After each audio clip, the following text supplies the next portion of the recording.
में मदेरना और फंदा कहीं ना कहीं कह सकते हैं कि कसता चला जा रहा है, क्योंकि कल पूछताछ हुई थी, उन्हें बुलाया गया था।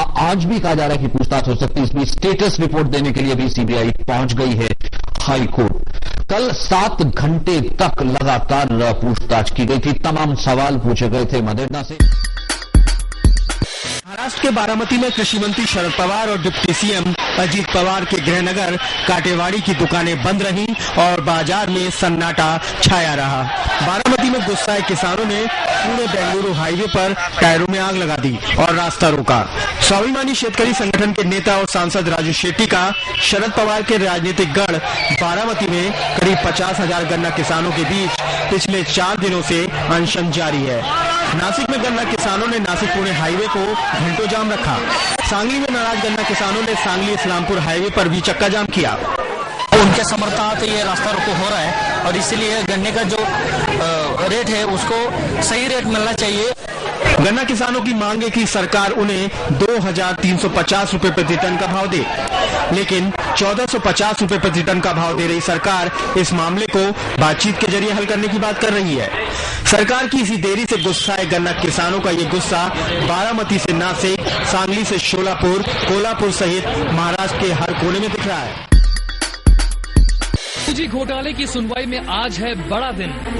आज से शुरू होगा ट्रायल। क्या गवाह बनाए जाएंगे सरकार के मंत्री? सीएजी की रिपोर्ट के मुताबिक 1,76,000 करोड़ रुपए के 2G घोटाले की परतें आज से अदालत में खुलेंगी। ये वही घोटाला है जिसके आरोप में पूर्व संचार मंत्री ए राजा की मंत्री की कुर्सी चली गई थी। इसी घोटाले के आरोप में ए राजा, करुणानिधि की बेटी कनिमोड़ी और कॉर्पोरेट जगत की बड़ी हस्तियां जेल में बंद हैं। आरोप तय होने के बाद आज से ट्रायल शुरू हो रहा है। 2G घोटाले में कुल 17 आरोपी हैं, जिनमें 14 लोग और 3 कंपनियां शामिल हैं। क्या होता है trial?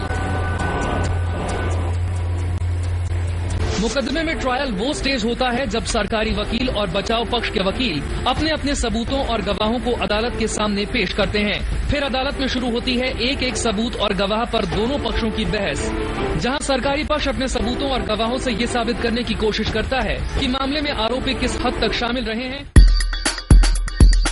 September IIP numbers have come out and down very much. It's confirming a fear of a slowdown. The industrial growth numbers for September 2011 have come in at 1.9% as compared to 4.1% in August 2011. The August IIP growth has been revised and they've been made lower as well. For more, let's go on to our sister network CNBC TV 18 for more details. Numbers headline coming down fairly sharply, and there have been concerns and questions about the mining sector. We've already shared about the numbers in the the 18% contraction in coal production and contraction in gas production. So everything is adding up, and clearly I think these numbers are increasingly kind of buttressing our view that GDP growth this year might actually be even less than 7.5%. Shifting focus to West Bengal, services in Calcutta Medical University Hospital massively hit after clash between patients, relatives and the medical staff triggered a ruckus. In fact, we are joined in by Prema Rajaram, our correspondent. Prema, clashes in fact took place after 60-year-old Alexander Singh died. Now just take us through why these clashes actually took place and what steps have been taken to make sure things are under control now. Last evening, Alexander Singh was admitted to the Calcutta Medical College and Hospital with breathing problems. When he was wheeled into the emergency ward, the patient party believes that the oxygen mask was removed, which led to his death. Thereafter, the patient party created a ruckus and demanded why the doctors took such a step, and the police, in fact, had to be called in, and a mild lathi charge took place to disperse the crowd because the crowd squatted in front of the road and the main gate, blocking entry into the hospital. Now, the doctors, time and again, in the past have also faced such incidents in various government hospitals and have said that there is not enough security when it comes to patient parties attacking them over incidents like these when the patient often dies.